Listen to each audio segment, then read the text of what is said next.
This way you are. Hello. Here, I kept your tripod warm for you.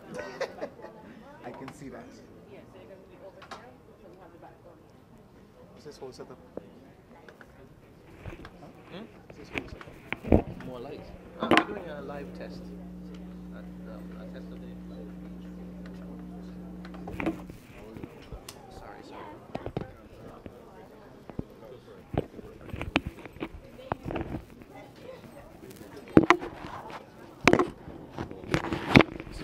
Can you hold on to both of them at once? Just put them both in one hand. You should be able to grab them. Okay, great. Thank you.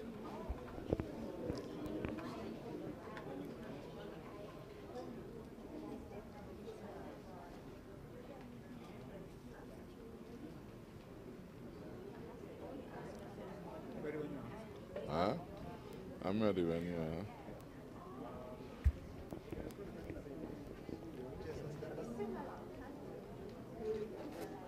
Yo, smile, gentlemen. Good to go. Good to see you serious, eh? That's how we smile. Serious smile. You ready, Miss Grant?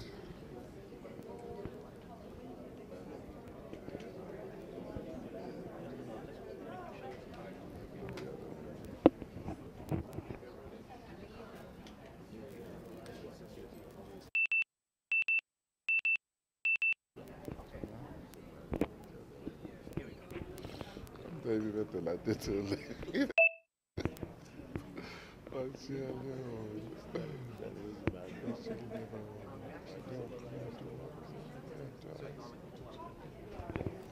Okay. Let me do a brief intro because we're going to be doing this live. It's going to go live on TV.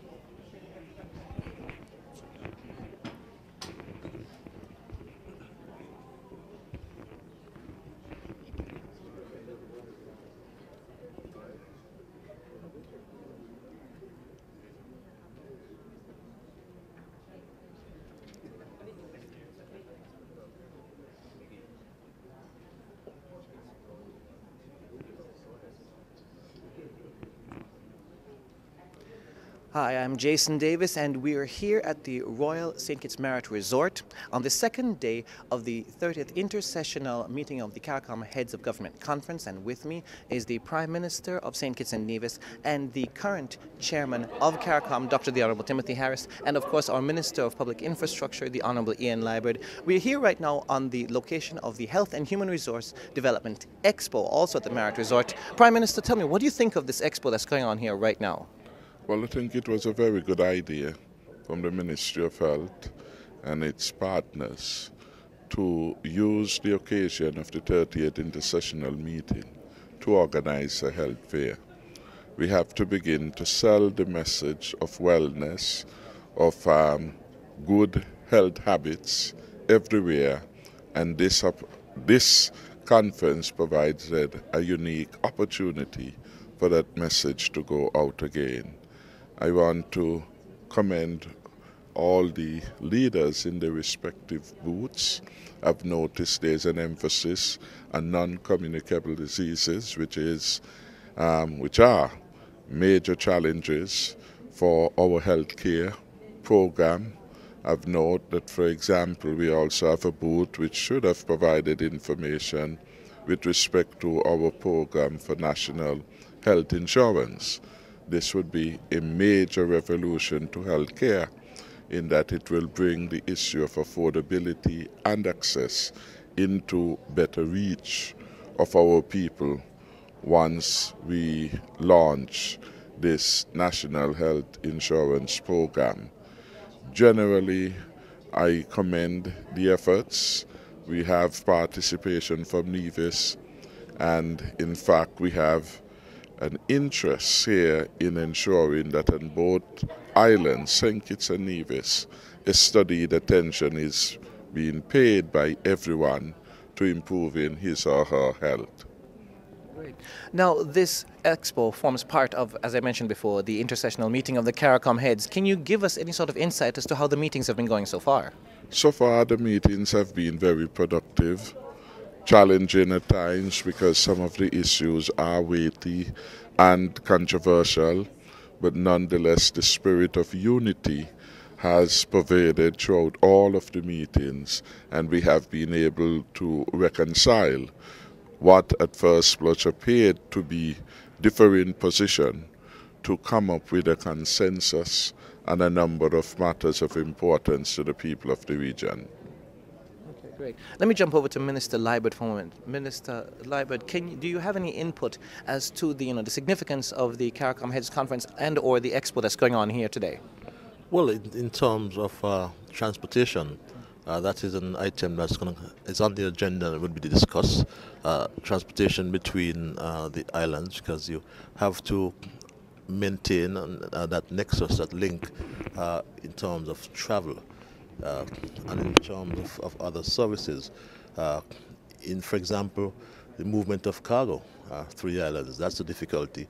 You will recognize that the vessels that transport the cargo between the islands are foreign vessels. For example, for us to ship down south to Trinidad, for example, we'll have to ship via tropical or some other line to Miami and down south.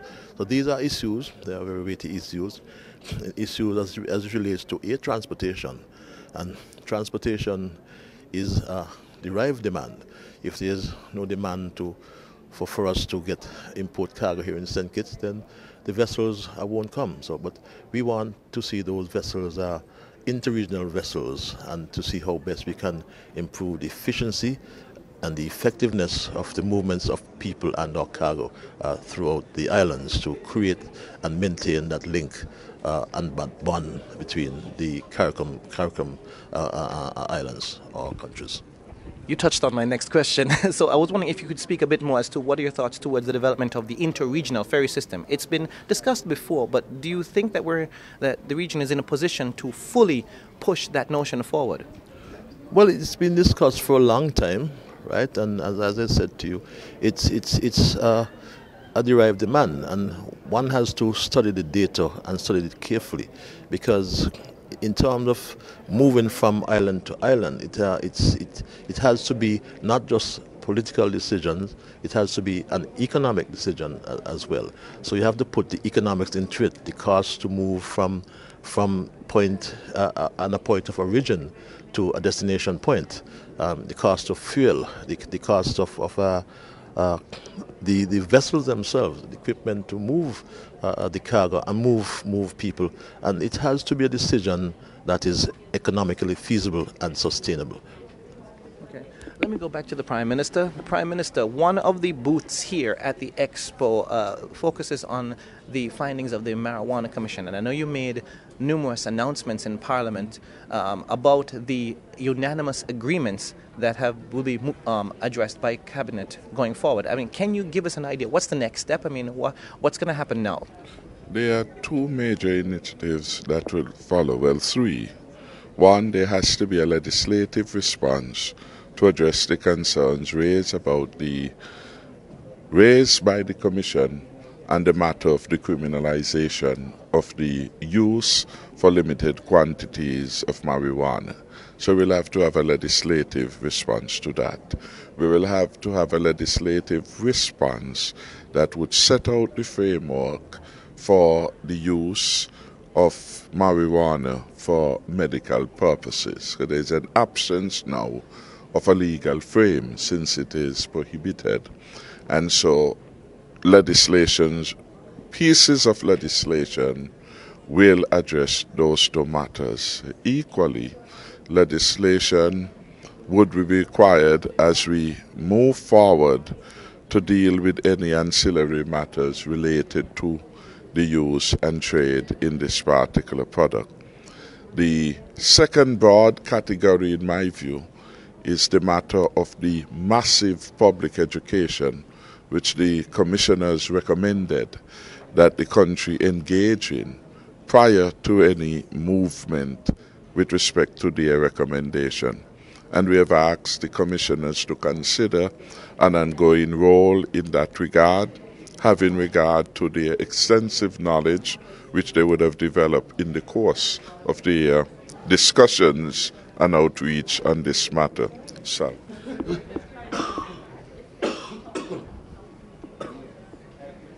So, to summarize, legislation, public education and information, and further consultation. It is our expectation from the government point of view that within the next 2 months the legislation would be there. The public education will be an ongoing program, and the time frame for that will have to be articulated by the commissioners. That is going to involve educators, health workers, everybody in that particular discussion. So in the first half of the year, legislation would be had that would deal with the legal issues related to the decriminalization of marijuana use, its use as specifically recommended for medicinal purposes. And the third area, we would want to set up a special committee that will focus on all issues now related to the medicinal use. How do we go about developing an industry? What we need, for example, in terms of quantity of land? What are the potential markets, if any? What resources, land, people, money we will need to do the mobilization of this particular effort? And I believe that that committee, while it could draw upon membership from the National Core Committee that delivered the report, will require some new skill sets, business people, scientists and other persons to be galvanized to help us walk the journey to where we must go. Now, as you mentioned, there are a lot of plans to push the development of the medicinal use of marijuana, but we have quite a significant Rastafarian community here in St. Kitts Nevis, and marijuana is an integral part of their religious practices. So is there going to be much effort put towards possible decriminalization for religious use, or maybe even recreational uses in small amounts? Well, certainly the commissioners said that we must move in a phased basis. What they settle on is that there is an abundance of empirical evidence as to the net benefit of marijuana for medicinal purposes. So that is now settled, and that will be the first part. We will then move to the other areas. There are two other broad areas: religious purposes, and we are sensitive to that. Indeed, there is now a case before the High Court where that matter of marijuana being used for religious purposes will perhaps be opined upon by the court, and that will provide further guidance on that matter. We are a law-abiding society, and once the High Court articulates what is the law with respect to that matter, that will then provide another basis from which the government would act. And then there is the issue of recreational use. And while the commissioners did not explicitly recommend that particular approach, we could deduce from the recommendation that persons be allowed 5 plants, for example, and a certain minimum quantity being treated as ticketable offense, that inherent in that concession is some room for persons to use this in certain ways without being criminalized. In other words, you get a ticket, there's no criminal record attached to that quantity, limited quantity. Of course, above that, it then becomes the normal provisions of the law will take place. And also, there is the recommendation that its use will be done in private, that is in public spaces, of course, that we outlaw the use of marijuana. And even before we get to marijuana, we would appreciate that even with respect to tobacco generally, the world movement had been to constrain the use of tobacco in public places. That has been the result of science that reflect that second-hand smoking was very dangerous to persons, and in fact had impacted some persons in more adverse ways than if they were in fact the one who was doing the smoking. So I think that particular recommendation is consistent with the trust that you have defined areas for people who want to smoke to do so. And we have outlawed, for example, smoking not allowed at government headquarters, smoking not allowed in any government buildings now. And we would want that pattern to be continued. Great. Well, thank you very much. It's been a pleasure speaking with you. Thank you, Prime Minister. Thank you, Minister Richards. Yes, thank you very much. We have been speaking with Prime Minister and current Chairman of CARICOM, Dr. the Honourable Timothy Harris, and of course our Minister of Public Infrastructure et al. On various issues surrounding the 30th Inter-Sessional meeting of CARICOM heads of government here at the Marriott Resort. Now you can get more information, and a public communique will be issued this evening at 6 o'clock, which will be broadcast live on ZIZ Radio and TV, and will also be streamed live on our website, www.zizonline.com. I'm Jason Davis for ZIZ TV. Final word, I just Prime want Minister? to add that I am also the CARICOM lead head with respect to matters of health, HIV and human resources. And so having this fair today is very important, and it blesses my heart, because the fundamental matter of the health being the wealth of the people of the region is being exemplified through this fair, which brings attention to the need for everyone at the individual level, and that is what is important. Individuals have to take responsibility for their own health. And whether we focus on the non-communicable diseases, the NCDs, as we have seen some of the booths pay particular attention to, or we look at other diseases such as HIV, and there's a booth which pays particular attention to that, the region as a whole. And we would want everyone in St. Kitts and Nevis to have a consciousness and a determination to take the best personal action that he or she can to advance their wellness and well-being. So I am happy about this booth from another vantage point, and I think it fits in nicely to our hosting the heads meeting, because we want to have leadership on this issue. Thanks. Thank you very much. And that's the final word from Prime Minister Dr. the Honourable Timothy Harris. I'm Jason Davis for ZIZ TV.